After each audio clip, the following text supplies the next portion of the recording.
2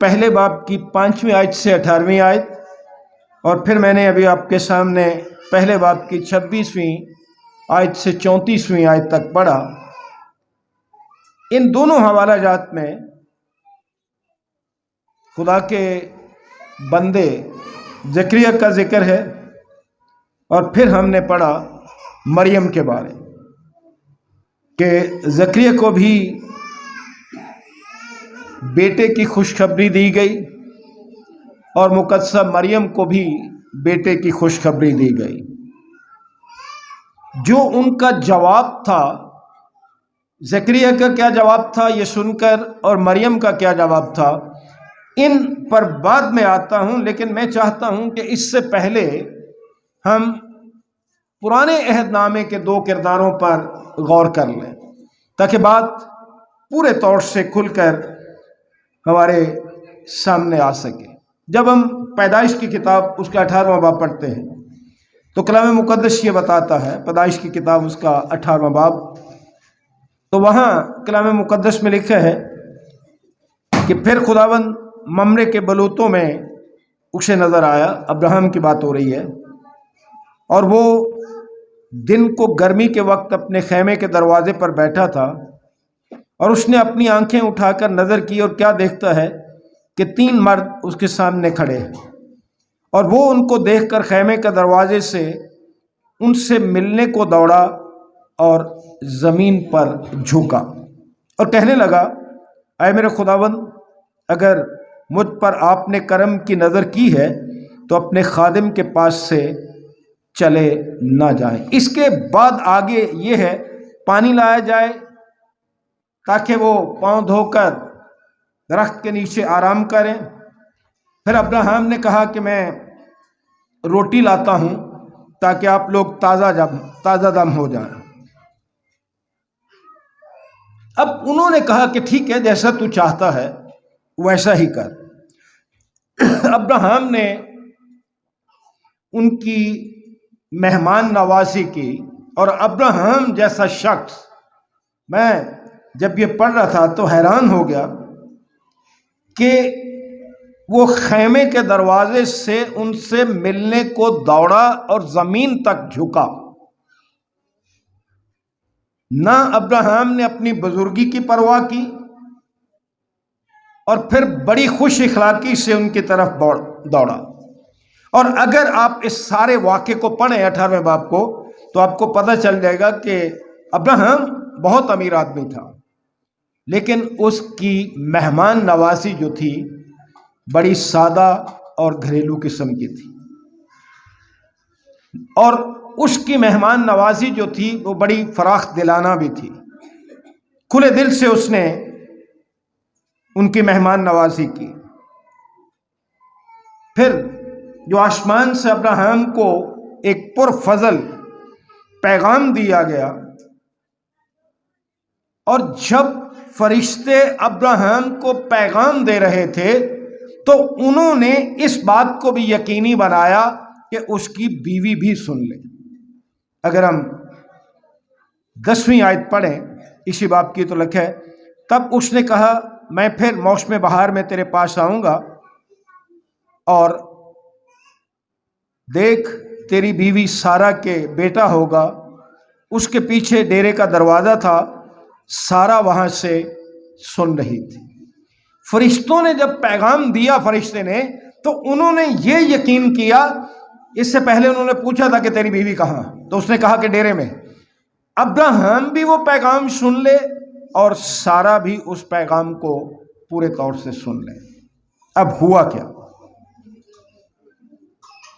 کلام مقدس میں لکھا ہے کہ جب فرشتے نے کہا کہ تیری بیوی سارا کے ہاں بیٹا ہوگا، تو ابراہیم اور سارا ضعیف اور بڑی عمر کے تھے، اور سارا کی وہ حالت نہیں رہی تھی جو عورتوں کی ہوتی ہے۔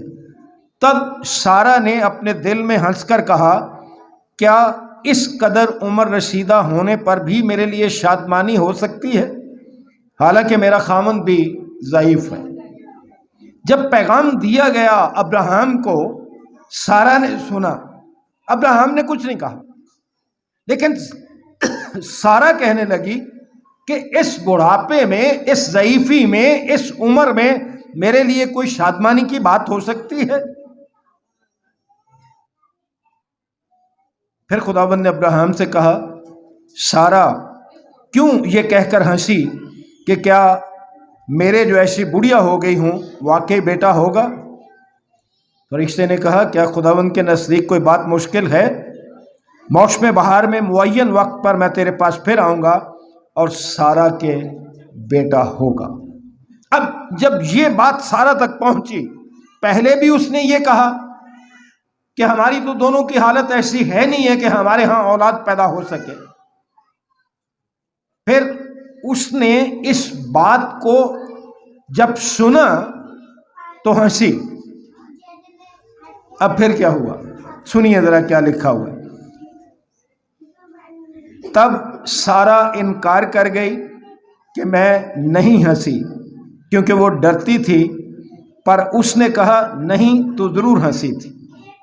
سارا ہنسی ضرور ہے، لیکن جب فرشتے نے پیغام دیا تو وہ انکار کر گئے کہ میں تو ہنسی ہی نہیں۔ میں حیران ہوتا ہوں کہ ابراہیم کا نام پہلے ابرام تھا، پھر ابراہیم کیا گیا۔ سارا کا نام پہلے ساری تھا، پھر اس کو سارا کا نام دیا گیا۔ ابھی دونوں کے ہاں اولاد نہیں ہوئی۔ ابراہیم کا مطلب تھا قوموں کا باپ، اور سارا کا مطلب ہے قوموں کی ماں۔ خدا قادر مطلق، خدا کا فضل دیکھیے کیا ہے، ایک بھی بچہ نہیں ہے، ایک بھی کوئی اولاد نہیں ہے، لیکن وہ قوموں کا باپ کہلاتا ہے اور سارا قوموں کی ماں کہلاتی ہے۔ کوئی اولاد نہیں، کیونکہ یہ خداوند قادر مطلق خدا کا انتظام ہے۔ بہرحال بات جو بتانا چاہتا ہوں یہ ہے کہ سارا اس قدر اچھی بات پر بھی یقین نہیں کرتی اور اس کا دل قبول نہیں کرتا کہ یہ بات سچ ہو سکتی ہے کہ میرا اس عمر میں بھی میرے ہاں اولاد ہو سکتی ہے۔ جب وہ ہنستی ہے میں سمجھتا ہوں کہ یہ شک اور بے اعتقادی کی ہنسی تھی۔ دو باتوں کی ہنسی تھی، ایک شک کہ ہماری تو عمر ہی نہیں، یہ کیسے ہو سکتا ہے، اور پھر جو خدا کا فرشتہ پیغام دے رہا ہے اس پر اعتقاد نہ رکھنا، شک اور بے اعتقادی کی ہنسی تھی۔ اب جو جملہ کہنے لگا ہوں غور سے سنیے۔ ہم بھی جب دعا کرتے ہیں یا خدا کی طرف سے کوئی بشارت آتی ہے، انسانی شک خدا کے وعدوں کے خلاف سازش کرتے ہیں۔ انسانی شک خدا کے وعدوں کے خلاف کیا کرتے ہیں؟ سازش کرتے ہیں۔ اسی لیے کلام مقدس نے کہا تھا کہ جو کچھ مانگتے ہو بغیر شک کیے مانگو، ایمان سے مانگو۔ پھر سارا کو اس کے خاوند ابراہیم کے ذریعے خداوند کی طرف سے جھڑکی ملتی ہے۔ 13ویں اور 14ویں آیت پڑھ کر دیکھ لیجیے۔ اب اس کے بعد 15ویں آیت میں سارا اپنی جو غلطی ہے اس کو چھپانے کی کوشش کرتی ہے۔ اب میں اگر یہ کہوں کہ بڑی خوبصورت بات ہے کہ اس نے ہنسی سے انکار کر دیا، آپ کہیں گے جی ہنسی سے انکار کر دیا تو یہ کون سی خوبصورت بات ہے؟ وہ تو اپنا جو کچھ اس نے کیا تھا اس سے مکر گئی، اس سے انکار کر دیا۔ ہنسی جو تھی وہ ہے تو ہنسی سے انکار ہے، جھوٹ ہے، اس میں کوئی شک نہیں، لیکن اس نے ایسا کیا کیوں کہنے لگی کہ میں تو ہنسی نہیں ہوں؟ اس کا جھوٹ اس لیے تھا، کلام مقدس کہتا ہے کیونکہ وہ ڈرتی تھی۔ بات غور سے سننے والی ہے۔ وہ اس لیے اپنی ہنسی سے انکار کر گئی کیونکہ وہ ڈرتی تھی۔ اس کا مطلب ہے کہ خدا کا خوف اسے تھا۔ اس نے ایسا کہنے سے اپنی بے اعتقادی سے دستبردار ہو گئی کہ میں نے کیا کیا، میں نے خدا کے پیغام پر شک کیا، میں بے اعتقاد ہو گئی تھی۔ اب جب اس نے ساری صورتحال کو جان لیا کہ یہ تو میرے بارے خدا کا وعدہ ہے، تو اس نے اپنے دل سے بے اعتقادی اور شک کے سارے خیال نکال دیے۔ اب اسے سزا کوئی نہیں ملی۔ اس کے بعد ایک شخص آتا ہے، قضات کی کتاب اس کا 6واں باب، وہ بھی خدا کے ساتھ کچھ ایسا ہی کرتا ہے۔ خدا اس کے ہاتھوں بنی اسرائیل کو رہائی دینا چاہتا ہے، لیکن اسے اس بات پر یقین نہیں آ رہا، اور وہ اس یقین کے لیے خدا کو 2 مرتبہ آزماتا ہے۔ قضات کی کتاب اس کا 6واں باب، جدعون کی بات کر رہا ہوں۔ خدا اس کے ہاتھ سے بنی اسرائیل کو رہائی دینا چاہتا تھا، اس نے شک کیا اور خدا سے نشان مانگا۔ 6 باب کی 36ویں اور 37ویں آیت میں لکھا ہے، تب جدعون نے خدا سے کہا، اگر تو اپنے قول کے مطابق میرے ہاتھ کے وسیلے سے بنی اسرائیل کو رہائی دینی چاہتا ہے تو دیکھ، میں بھیڑ کی اون کھلیہان میں رکھ دوں گا، سو اگر اوس وقت اون ہی پر پڑے اور آس پاس کی زمین سب سوکھی رہے تو میں جان لوں گا کہ تو اپنے قول کے مطابق بنی اسرائیل کو میرے ہاتھوں کے وسیلے سے رہائی بخشے۔ کیا مانگا ہے کہ میں کھیت میں اون رکھوں گا تو جب آسمان سے اوس گرتی ہے تو خدا کو آزما رہا ہے کہ صرف یہ اون گیلی ہونی چاہیے، باقی کوئی جگہ باقی نہ کہیں اوس پڑے۔ خدا قادر مطلق خدا ہے، وہ سب کچھ کر سکتا ہے۔ جب یہ ہو گیا تو جدعون کو پھر یقین نہیں آیا، اور 38ویں آیت میں لکھے، اور ایسا ہی ہوا کیونکہ وہ صبح کو جو سویرے اٹھا اور اس اون کو دبایا اور اون میں سے اوس نچوڑی تو پیالہ بھر پانی نکلا۔ اس کے بعد جدعون پھر بھی اعتقاد نہیں کیا۔ اب جدعون نے خدا سے کہا، تیرا غصہ مجھ پر نہ بھڑکے، میں فقط ایک بار اور عرض کرتا ہوں، میں تیری منت کرتا ہوں کہ فقط ایک بار اور اس اون سے آزمائش کر لوں، اب صرف اون ہی اون خشک رہے اور آس پاس کی سب زمین پر اوس پڑے۔ دیکھیے خدا کو کس طرح آزمایا، پہلے بھی نہیں مانا، دوسری بار پھر آزما لیا کہ باقی جگہوں پر اوس پڑے اور اون جو ہے وہ خشک رہے۔ ایک بات میں یہاں ضرور کہنا چاہوں گا کہ جب کوئی خدا سے بات کرتا ہے نا، مجھے افسوس ہے کہ آج کل تو ہم جو خدا سے مانگتے ہیں ہم بڑا روب ڈالتے ہیں، ابھی کر ابھی کر، اتنی اونچی ہماری آواز ہوتی ہے کہ ہم پتہ ہی نہیں لگتا کہ ہم خدا سے، بادشاہوں کے بادشاہ سے بات کر رہے ہیں، خالق خدا سے بات کر رہے ہیں۔ جدعون سے کچھ سیکھ لیجیے، اس نے کیا کہا، تیرا غصہ مجھ پر نہ بھڑکے، میں فقط ایک بار اور عرض کرتا ہوں، میں تیری منت، یہ ہے ایمانداروں کا حال کہ منت کریں خدا کے حضور، التجا کریں، التماس کریں، روب نہ ڈالیں خدا پر کہ یہ تو ابھی کر دے۔ بہرحال اس نے دونوں نشان دیکھ لیے، دونوں مرتبہ دیکھ لیا، 2 دفعہ شک کیا، ایک لفظ بھی نہیں لکھا کہ جدعون کو خدا نے سزا دی۔ اب آگے مقدسہ مریم کی بات، جو مقدس لوکا کی انجیل میں سے ہم نے پڑھا تھا، پہلے باب کی 28ویں آیت سے۔ فرشتہ مقدسہ مریم کے پاس آتا ہے اور کہتا ہے، سلام تجھ کو جس پر فضل ہوا ہے، خداوند تیرے ساتھ ہے۔ اب بڑی حیرانی کی بات ہے کہ مقدسہ مریم جیسی نوجوان، خدا خوف، راش باز، جس پر خدا نے اتنا بڑا فضل کیا کہ دنیا کا نجات دہندہ اس کے وسیلے سے اس دنیا میں آئے،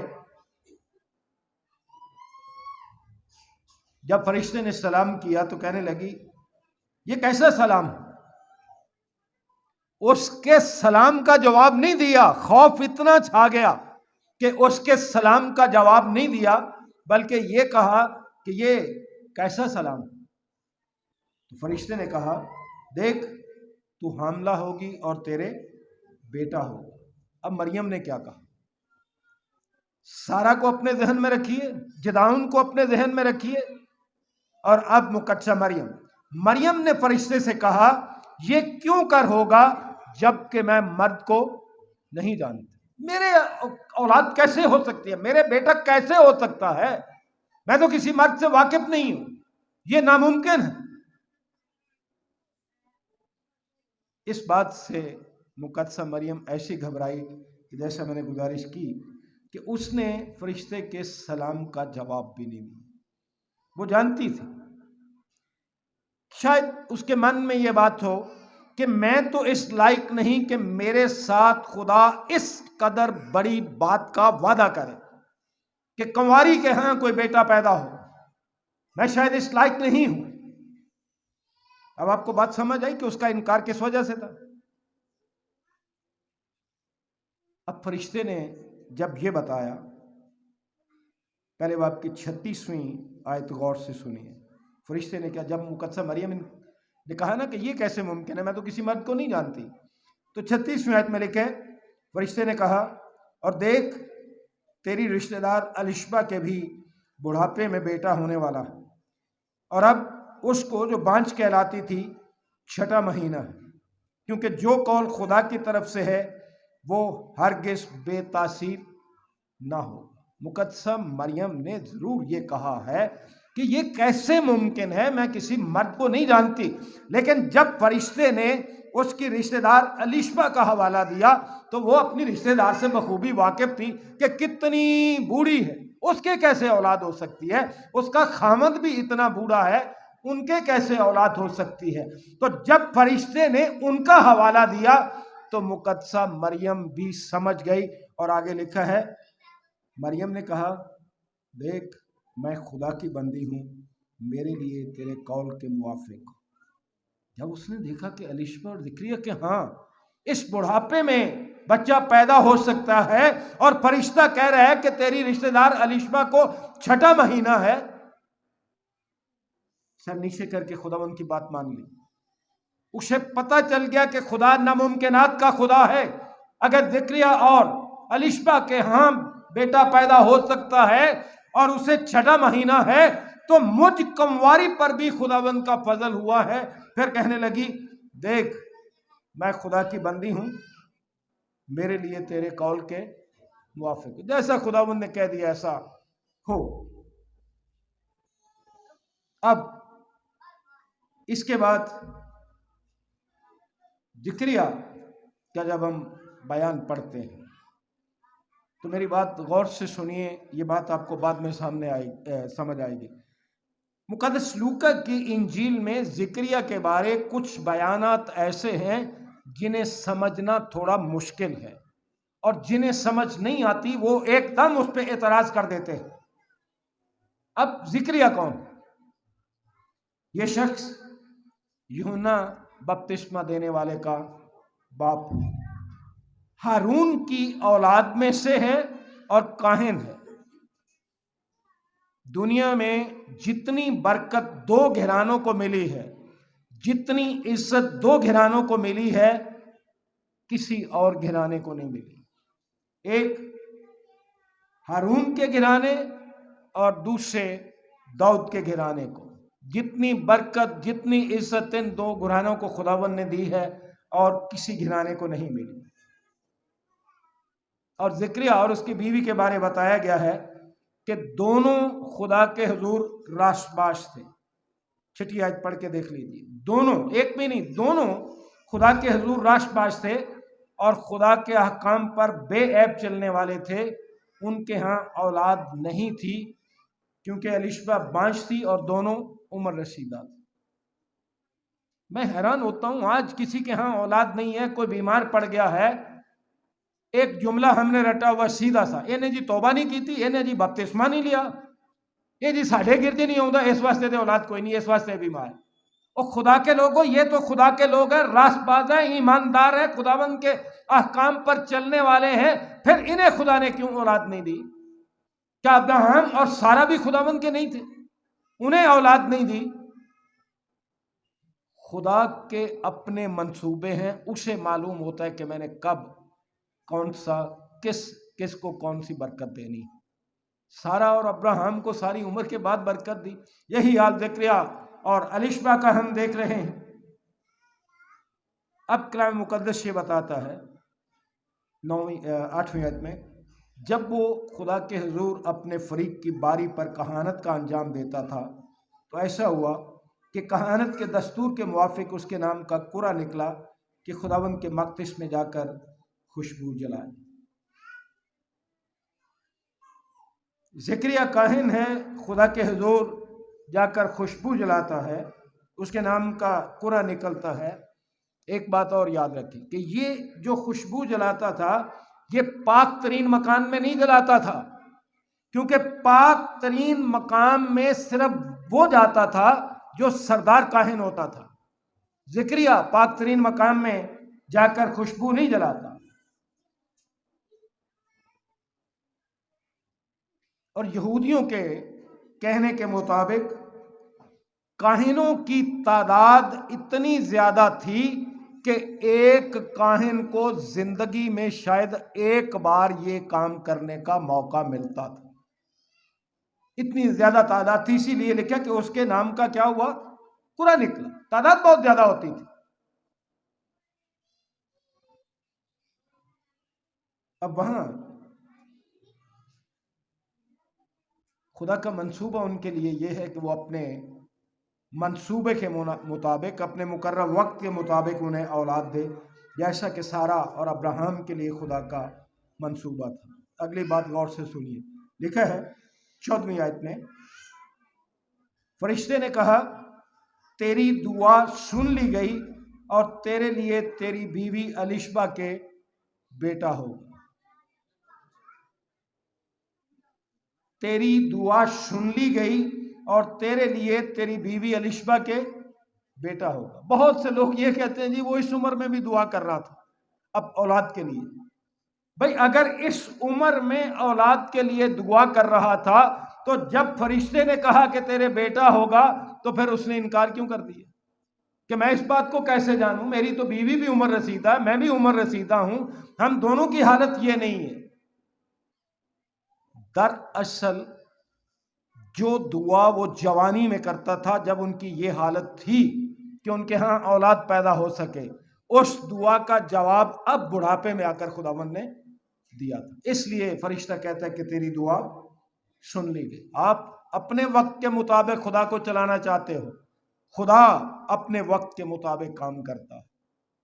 میں نے ہمیشہ یہ کہا ہے کہ خدا کو اپنے وقت کے مطابق نہ ڈھالنے کی کوشش کرو، خدا کے وقت کے مطابق اور اس کے منصوبے کے مطابق ڈھلنا سیکھو۔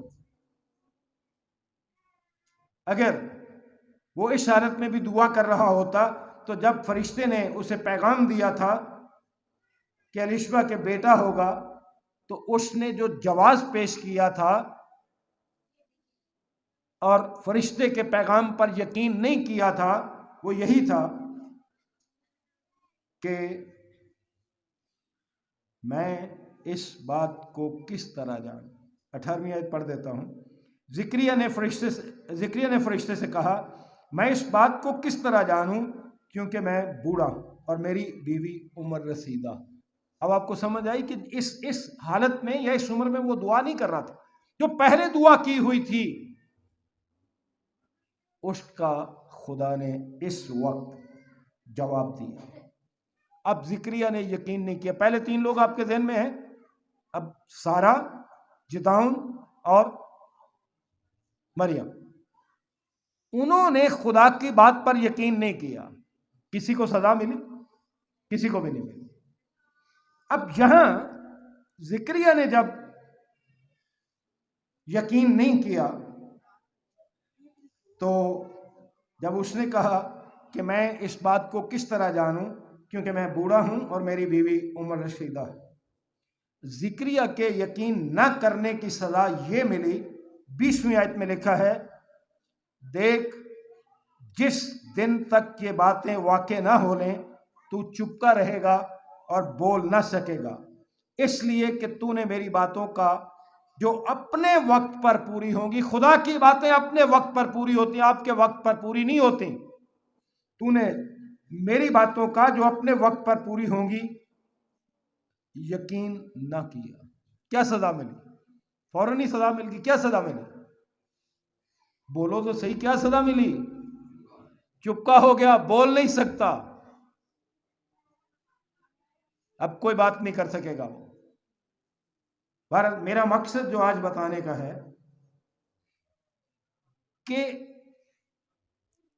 ان تینوں لوگوں کو ایک ہی بات ہے تقریباً. چلیے سارا اور جدا ان کی بات تو اور ہے, لیکن جو کچھ مقدسہ مریم نے کہا تھا اس کے اور زکریا کے الفاظ تقریباً ایک جیسے, کیونکہ مریم نے کہا تھا یہ کیوں کر ہوگا 34ویں آیت میں, تو زکریا نے کہا میں اس بات کو کس طرح جانوں. بات ایک ہی. اب میرے لیے اور آپ کے لیے زکریا جو ہے, چلیے کہہ لیجیے گونگا ہو گیا, بول نہیں سکتا. کان کھول کر سن لیجیے کہ اس کی سزا میں اور کیا کیا شامل تھا. جب اس کا بیٹا پیدا ہو جاتا ہے یوحنا, تو کلام مقدس یہ بتاتا ہے 60ویں آیت میں, بلکہ 59ویں آیت پڑھ دیتا ہوں. اور 8ویں دن ایسا ہوا کہ وہ لڑکے کا ختنہ کرنے آئے اور اس کا نام اس کے باپ کے نام پر زکریا رکھنے لگے, مگر اس کی ماں نے کہا نہیں, بلکہ اس کا نام یوحنا رکھا جائے. انہوں نے اس سے کہا تیرے کنبے میں کسی کا یہ نام نہیں, اور انہوں نے اس کے باپ کو اشارہ کیا کہ تو اس کا نام کیا رکھنا چاہتا ہے. کوئی بات سمجھ میں آئی آپ کو؟ ہے سزا بظاہر یہ لگتی ہے کہ وہ گونگا ہو گیا, بول نہیں سکتا, لیکن اس سزا میں وہ بہرا بھی ہو گیا تھا, کیونکہ جو یونانی زبان کے الفاظ استعمال ہوئے ہیں, ورنہ لوگوں کو اشارہ کر کے پوچھنے کی کیا ضرورت تھی. لوگوں نے کیا کیا اسے اشارہ, اگر سننے کی بات تھی تو وہ ویسے ہی سن لیتا, بول تو سکتا نہیں تھا. تو اس کا مطلب یہ ہے کہ بعض اوقات ہماری ایک سزا کے ساتھ دوسری سزا بھی جڑ جاتی ہے, یا لوگوں نے اسے بہرا بھی سمجھا.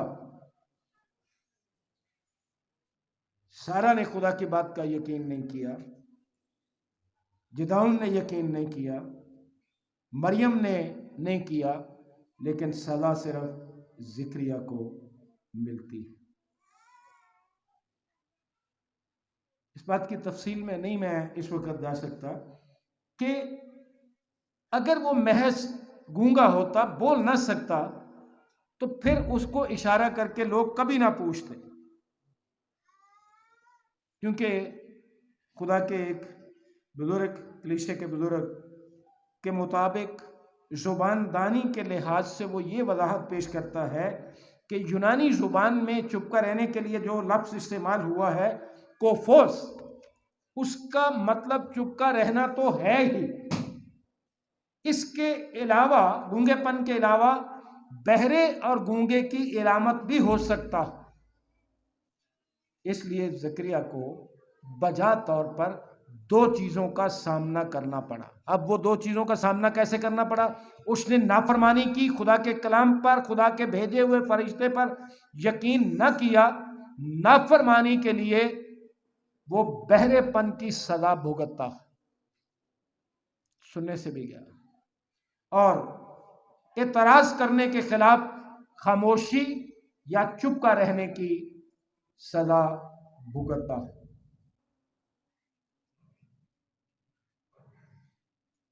عزیز بھائیوں اور عزیز بہنوں, آج اس بڑے دن کے موقع پر میں نے یہ سارا کچھ کیوں آپ کے سامنے رکھا؟ شاید بہت سے سوچتے ہوں کہ جی ہمیں پائی صاحب کیا سنا رہے, اس کا بڑے دن کے ساتھ کیا تعلق ہے. بتانا یہ چاہتا ہوں کہ خدا نے زکریا کو گونگا بنا دیا. جو لوگ اعتراض کرتے ہیں نا, جیسا میں نے پہلے کہا تھا کہ زکریا مقدس لوکا کی انجیل میں کچھ باتیں ایسی ہیں جن کو سمجھنا ذرا مشکل ہے.